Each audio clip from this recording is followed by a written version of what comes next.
In the beginning there was nothing, just an unformed mass similar to a shapeless egg. The clear part rise created heaven, and the heavy part made earth. At first, parts floated around in the emptiness. Then a reed shoot-shaped part grew from the mud to form the first god. Later, other gods then followed, the two youngest being Izanagi and Izanami. They were the same age, Izanagi being a man and Izanagi being a woman. At the time, there was only water, so they made land appear out of the water using a jeweled spear, stirring up the mud below to create land. Upon creating the first land with the jeweled spear, they formed a palace on the land and got married. The dream was to create many islands for people to live on, so they went their own ways to walk across the island. And when they met, Izanami talked to Izanagi, and they had their first child. It was an ugly leech child, not an island like they hoped. So they went to the gods and asked why their child looked this way. The gods replied and said, "The woman talked first, and that was not allowed. The man had to talk first, so they started over again by sending the child in a small boat to the sea and went to the edge of the island again. Izanagi spoke the first this time, Izanami followed. They gave birth to 8 beautiful islands that later formed Japan.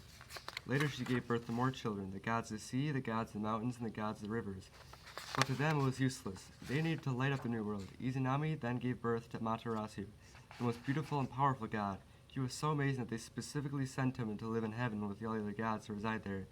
On earth, Izanami gave birth to the moon, who was sent to heaven to marry Matarasu. Izanagi gave birth to Susanoo. They wanted him to rule over the earth, but his tantrums caused death and decay, so they sent him to the Netherlands.